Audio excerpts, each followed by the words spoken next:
I got my smoke test machine hooked up here. Got it tied into one side of the radiator here. Pull it out a little bit, make sure. Putting out, yeah, it's putting out. Close that off. Not really a lot of pressure in it, but it's gonna push the smoke through. And we come up here. You can see.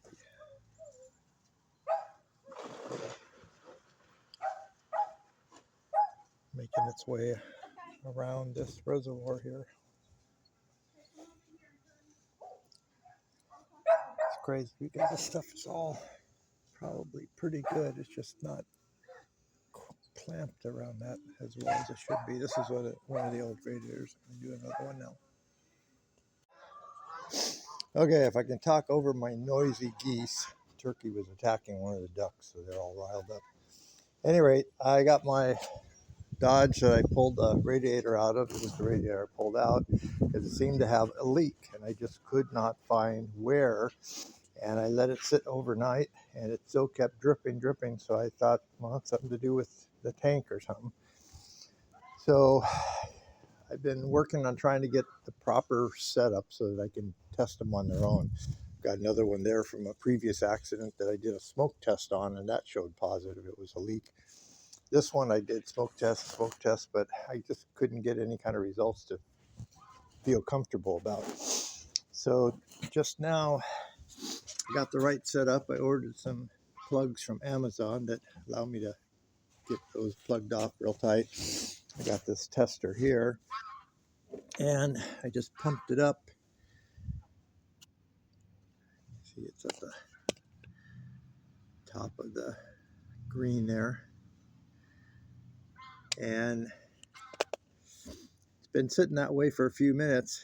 This is a 20-pound cap that goes on this radiator, but I popped this thing out when I try to get a lot of pressure into it. But I figure if it can hold, that much pressure and just not lose it, then must be okay on the leaks. Now this one here was, it was in an accident before too, so you can see all the dings and everything, but the legs that it fits on the frame to hold it in place, those broke off. So although the radiator itself may be good, it doesn't mount in properly. So now I'm going to go ahead and test this one and see if I can get a positive test on this, because if it isn't a leak, I've got to get it back on the truck there and figure out what was going on. The thing I found with some of this is that when I've been testing them over the past couple of days using water tests, things like that, is the radiator will hold a lot of water in between. I tried using a air blow and get rid of all the excess water on there and everything, but it's really hard. So what happens is, even though it sits there and you think it's dry, oh, there went that guy. Even if you sit there thinking it's dry, there's still water accumulated inside the fins. And so as the radiator sits for a little while, it actually still keeps dripping off excess water or coolant, if that was what was spilled in there. So that could be what was going on when I kept getting, because I had a good day and a half of checking it on the truck to find out where the leak was. I changed the top hose thinking that was the main problem, but other than that, I'm gonna go find that plug now that popped off. And so yeah, I'm gonna pressure test this one next. Okay, this is the radiator I was most concerned about. This is the one I took out of the truck, and I could swear it had a small leak, not like shooting out, just dribbling out over a day's time. So I hooked it up for my little pressure test setup here, and you can see that I brought it all the way up to the top of the green there, which is 7 psi. And then when I looked back later, it was down, and now I just did it again, and you can see it slowly creeping down. So it does have a pinhole leak in there somewhere, maybe around one of the fittings, but because I know that this thing seemed to be leaking, I'm going to have to figure it's the bad radiator. Which I hate to spend money on another radiator. It's not that old, really. But at the same time, I'm not going to go put it all back in there and find out it's no good. So yeah, you can see it's pretty well gone down. I'm going to give a quick pump up again real quick and hang on here. Okay, let's see what it says. Cranked it back up to the top of the green there. And it's going down pretty fast.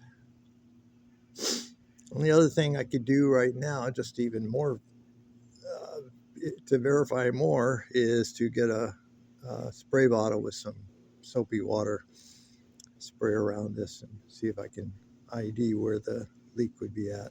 I'll probably try that next just to be extra sure. If not, I gotta order up another radiator. Glad I finally got the combination working out. I tried smoke testing, water testing, compression testing. I was going to use my AC vacuum pump and try vacuum testing, but getting the right fittings and everything is what makes it rough. The fittings that come with this kit, they pretty limited compared to some of the kits you can get. So I had a hard time matching up ones that would fit on there. Like this guy, when you go to screw it on, take it off real quick. Usually you release the pressure over here. This is the radiator cap type. And then they have these adapters that adapt from that into another plug, which you can see right here. This is a plug similar to this over here, just different sized. And because I squished it down so far, what it does is it pulls this plate down until it like fattens out the rubber plug there, which is what gets it good and tight. So now I gotta separate these two. They're pretty tight.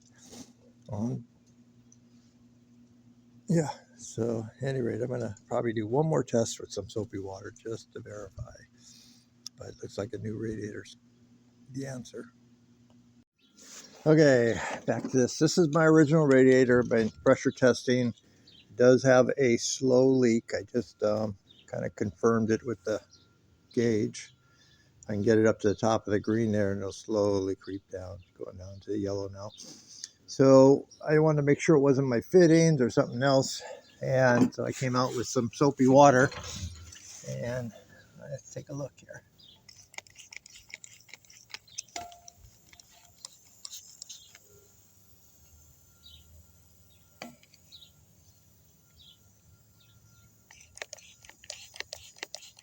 There we go. Yep, found the leak. Sucks. It's not a big deal either, but it is a leak. And that makes kind of sense. Let's see which side. Yeah, this is the top. So yeah, I changed this top hose on it originally, thinking that that was the problem, and it was probably because it was leaking out of here, dribbling down the hose somehow. But yeah, looks like we've got decent little leak going on there. Got it. Not what I wanted to do, but oh well, at least I know for sure it's bad.